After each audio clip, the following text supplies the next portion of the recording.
करता था। तो उन्होंने कहा कि हमें शर्मिंदा ना करना अमर। खैर, अमर बिन अलास कहे, ये जो किंग है अबिसीनिया का नजाशी, इसका असल नाम जो है वो आता है रवायात में, इसका असल नाम जो है वो था अशामा, ASHAMA, अशामा। और इसकी जो ग्रेव है वो अभी तक वहाँ कायम है। ये अगर आप अशामा ग्रेव सर्च करेंगे ना गूगल पे तो वो आ जाएगी। तो अशामा जो है ये पक्का मुसलमान फौत हुआ है, क्योंकि इसका नमाज जनाजा, गायबाना नमाज जनाजा हमारे नबी सल्लल्लाहु अलैहि वसल्लम ने पढ़ाया है। सहाबा को कहा था कि आज तुम्हारा एक इंतहाई नोबल भाई फौत हो गया। और तारीख़ में लेटर्स भी हैं नबी सल्लल्लाहु अलैहि वसल्लम के इसके साथ, अशामा के साथ।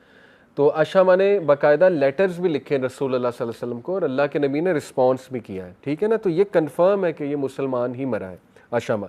एनीवे, तो अमर बिन अलास जब वहाँ गए तो ये उम्मे सलमा पूरा वाक़या सुनाती हैं कि उम्मे सलमा ने कहा कि जब हम लैंड हुए अबिसीनिया में तो हमें बहुत हॉस्पिटैलिटी मिली और उस किंग ने हमें बड़ा ऑनर किया। उसने हमें सिक्योरिटी दी, फ्रीडम दी, एक भी हमें ताना कोई देने वाला नहीं था, कोई किसी ने हमें किसी ऐसी नज़र से नहीं देखा ये फॉरेनर्स हैं, कहाँ से आ गए ये वो, बहुत हमें जो है वो प्रोटेक्शन मिली।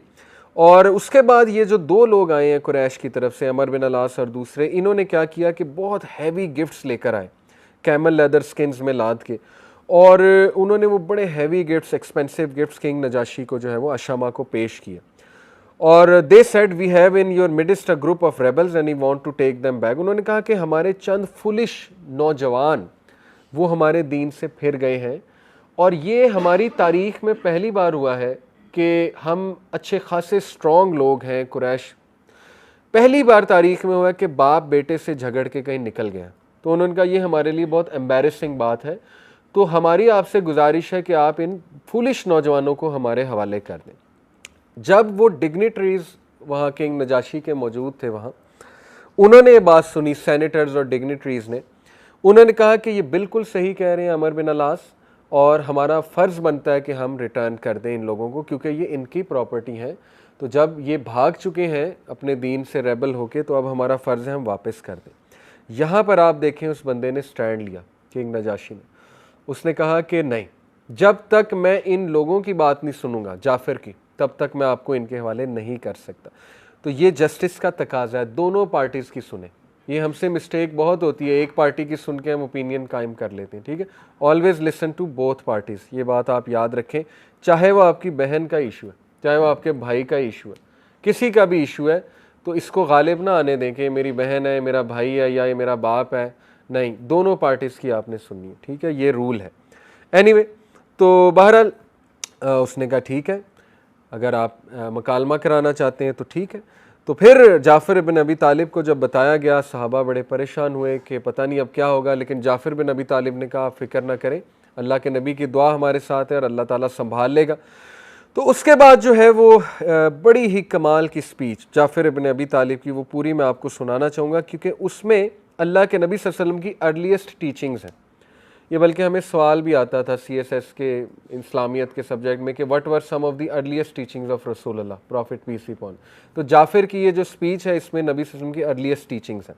एनीवे, तो जाफ़िर रज़ियल्लाहु अन्हु को कहा गया कि हाँ जी क्या माजरा है, क्या अमर जो है ये ठीक कह रहा है और आप लोग क्यों फिरे इनके दीन से।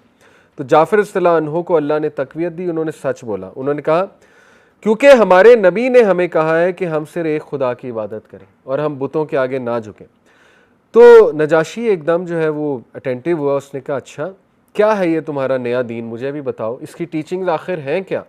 तो फिर वो जो स्पीच थी बड़ी कमाल, वो ये है, O king, we were plunged in the depth of ignorance and barbarism, we adored idols, we lived unchastely, we ate the dead bodies. ओ बादशाह, हम डूबे हुए थे जहालत की दुनिया में, जहालत के अंधेरों में, बारबरिज्म में, बारबरियत में।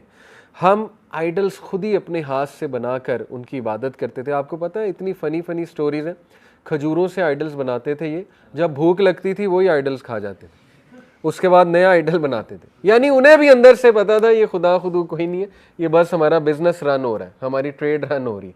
यानी ऐसी ऐसी फ़नी स्टोरीज जो है वो मौजूद है। एनीवे, तो हम अपने ही हाथों से आइडल बनाते थे, उन्हीं को अडोर करते थे। हम इंतहाई इमोरल लाइफ, अनचेस्टली यानी मुराद है इससे कि जिना में और पता नहीं किस किस चक्कर में थे। हम लाशों को खाने वाले लोग थे। अरब्स, ज़ाहिर है कि वो जब जंग होती थी ना तो they use to eat the dead bodies and we spoke abominations, बकवासियात हम करते थे, हमारी शायरी फोहश फाहशी पर मबनी। We disregarded every feeling of humanity, हर इंसानी जो इंसानियत की फीलिंग है उसको हमने डिसरिगार्ड किया।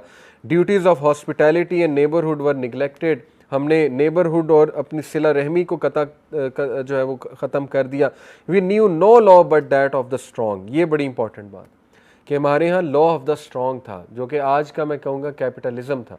जो अमीर है वो बस कामयाब है, जो गरीब है बेचारा उसके लिए आपने कुछ छोड़ा ही नहीं।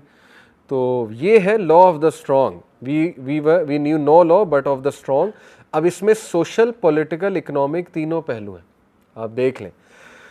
एनीवे, व्हेन अल्लाह रेज्ड, और फिर क्या हुआ, अल्लाह raised among us a man of whose birth truthfulness, honesty and purity we were aware. उसके बाद अल्लाह ने हम में से ही एक शख्स खड़ा किया जिसकी सच्चाई, जिसकी ऑनेस्टी, जिसकी प्योरिटी को, पाकीज़गी को हम सब जानते हैं। And he called us to तौहीद, वननेस ऑफ अल्लाह, and he taught us not to associate anything with him, he forbade us the worship of idols and he enjoined us to speak the truth, to be faithful to our trust. Character building, शुरू की चंद जो teachings हैं उनमें है कि तगड़े strong मुसलमान बनो। देखो, अगर तुम सच नहीं बोलोगे और अमानत में ख़यानत करोगे तो कोई तुम्हारे इस्लाम से जो है इम्प्रेस नहीं होगा। आज हमारी यही तो बदबख्ती है, हम जितना मर्जी इस्लाम इस्लाम करता फिरें, लोगों ने हमारी डीलिंग्स देखनी है। वो गोरे हंसते हैं कि पाकिस्तानी जो है वो सबसे ज़्यादा झूठ पाकिस्तानी बोल रहा है, वहाँ दूसरी कंट्रीज़ में जाके सबसे ज़्यादा 2 नंबरी आपकी कंट्री से आ रही है। उनके यहाँ तो कॉन्सेप्ट ही नहीं है दूध में पानी मिलाना, उनको तो दौरे पड़ जाए अगर वो ये सुन लें कि क्या क्या मिलाया जाता है, क्या क्या किया जाता है। तो इसलिए ये है अर्लीस्ट टीचिंग्स कि देखो, अगर किरदार नहीं है तो फिर कुछ भी नहीं, कुछ नहीं, कोई तुमसे इम्प्रेस नहीं होगा। बातें बहुत हैं लेकिन करेक्टर ज़ीरो है। तो इसलिए क्या कहा कि he enjoyed us to speak the truth, to be faithful to our trust, to be merciful, रहम, कंपैशन, ये अर्लीस्ट टीचिंग में से, and to regard the rights of the neighbours and kith and kin. अगर कोई मुसलमान सही से होता है शुरू में, यानी दीन की तरफ आता है, तो याद रखें ये चंद एक उसके फ़राइज़ हैं, सच बोलना, अमानत में ख़यानत ना करना और हकूकुल इबाद, रहम करना लोगों पे, ज़बान का मज़ीद नर्म हो जाना, ठीक है ना, ज़बान का मज़ीद सख्त होना ये अच्छी बात नहीं है। और ये कि राइट्स ऑफ नेबर्स और किथ एंड किन, रहम के रिश्ते, सिला रहमी जिसे कहते हैं, ठीक है। He forbade us to speak evil of women और to eat the substance of orphans, और उन्होंने हमें ममानियत की कि औरतों के बारे में बुरी बात की जाए। अब औरतों के बारे में उनकी शायरी एक तो बहुत ही इलिसिट होती थी, बुरी, फिर ये कि औरतों को समझते ही कुछ नहीं थे, जूती की नोक पे रखते थे, और औरतें क्या मैक्सिमम उनकी महफिलों में बस नाच गाना कर लिया। तो आज भी अगर आप देखें जिनसे हमारे यूथ मुतासिर हैं, ये रैप हिप हॉप, उनमें क्या हशर कर रहे हैं वो औरतों का, गालियां बक रहे हैं औरतों को, यही है ना। और फिर वो जो वीडियोस में लिटरली शो पीस दिखाया हुआ है, आई कैंडीज़ कहते हैं उन्हें। एक मूवी बनाई, उसमें गाड़ी का पोस्टर है, साथ 4 औरतें खड़ी की हुई हैं, यानी क्या इज्जत है उस औरत की, आपने उसे डेकोरेशन पीस ही इस्तेमाल किया ना। वो शेख अहमद दिदात तो एक बड़ी फ़नी बात करते होते थे रहीमहुल्लाह, कहते थे कि ट्रैक्टर का इश्तिहार साउथ अफ्रीका में और साथ बिकिनी में तुमने जो है लड़की खड़ी की हुई है, एक्सप्लेन दिस टू मी। उस लड़की का ट्रैक्टर के साथ क्या ताल्लुक है? ट्रैक्टर तो मजदूर चलाता है, वो तो फार्मर चलाता है, वो लड़की तुमने क्यों खड़ी की हुई है? तो बड़ा मज़े से कहते थे कि मैं एक ओल्ड मैन, इवन मैं जो है मेरे जज्बात भड़क जाते हैं इस तरह की चीज़ें जो है वो जब नज़र आती हैं। तो क्या तुम हशर कर रहे हो अपने लोगों का, अपनी औरतों का? एनीवे, तो आज भी आप देख लें कि जिन लोगों को हम आइडियलाइज़ करते हैं उन्होंने औरत को कितना नीच कर दिया, कितनी उन्होंने जो है वो औरत की तज़हीक कर दिया गानों में।